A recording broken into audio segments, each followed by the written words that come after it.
प्यारे बच्चों, आशा है कि तुम लोग अपने घर में सुरक्षित होगे और विज्ञान एवं तकनीकी के क्षेत्र में नवीनतम प्रगति पाठ से संबंधित जो पहला ऑडियो मैंने भेजा था उसे सुन लिया होगा। आज आगे के टॉपिक्स को पढ़ने के लिए हम तुम्हें ये दूसरा ऑडियो भेज रहे हैं, जिसमें हम रक्षा एवं प्रतिरक्षा के क्षेत्र में विज्ञान एवं तकनीकी की मदद से क्या प्रगति हुई है इसे समझेंगे। आज़ादी प्राप्त करने के बाद से हमारे देश में अनेक प्रकार की चुनौतियां थीं, जिनमें से एक प्रमुख चुनौती थी हमारे देश की सुरक्षा। और इस सुरक्षा को बनाए रखने के लिए विज्ञान और तकनीकी की मदद से हमारे देश ने बहुत प्रगति की है।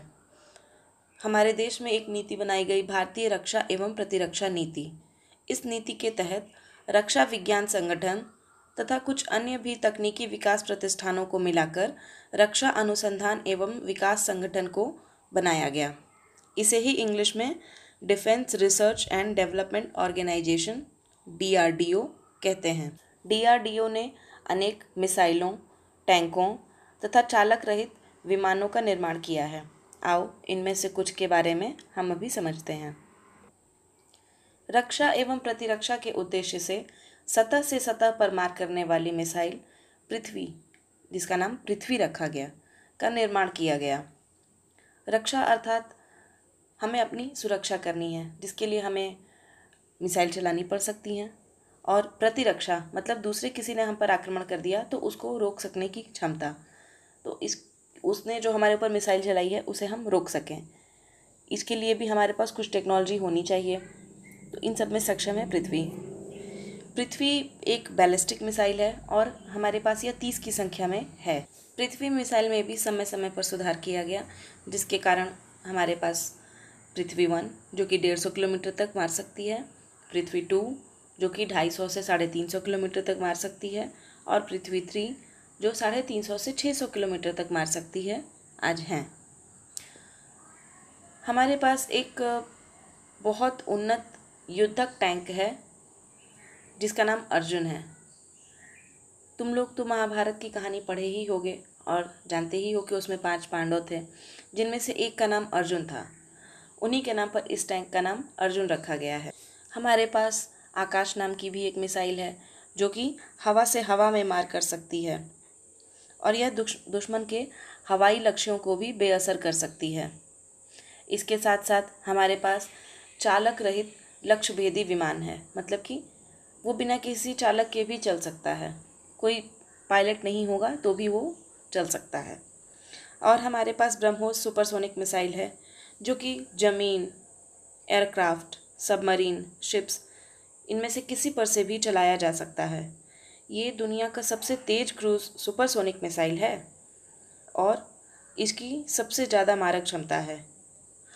क्रूज मिसाइल वो मिसाइल होते हैं जो कम ऊंचाई पर तेज़ी से उड़ते हैं, जिसके कारण ये राडार की पकड़ में भी नहीं आ पाते हैं।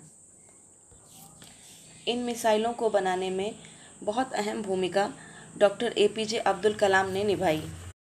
डॉक्टर APJ अब्दुल कलाम को भारत का मिसाइल मैन कहा जाता है।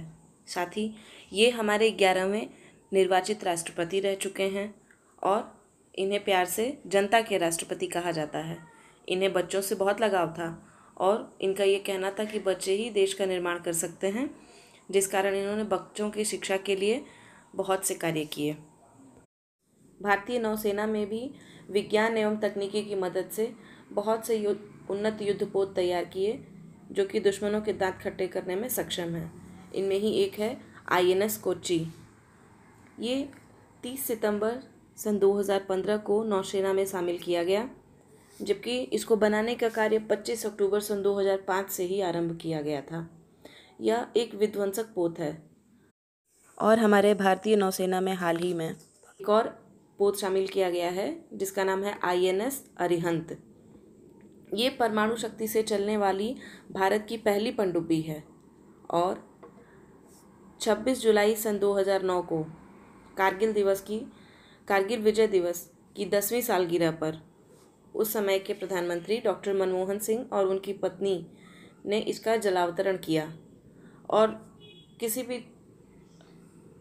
युद्धक पोत को या किसी भी मिसाइल को सेना में शामिल करने के पहले उसका बहुत परीक्षण किया जाता है कि वह देश की उम्मीदों पर खरी उतर सकती है कि नहीं, वो सेना में शामिल करने योग्य है या नहीं।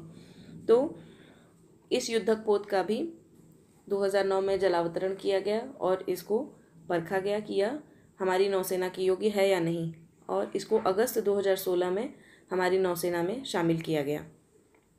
INS का अर्थ होता है इंडियन नेवल शिप। INS का फुल फॉर्म होता है इंडियन नेवल शिप। तो बच्चों, रक्षा और प्रतिरक्षा के क्षेत्र में विज्ञान और प्रौद्योगिकी की मदद से कितनी उन्नति हुई है, इस बारे में हमने समझा है। अब हम नेक्स्ट टॉपिक देखते हैं।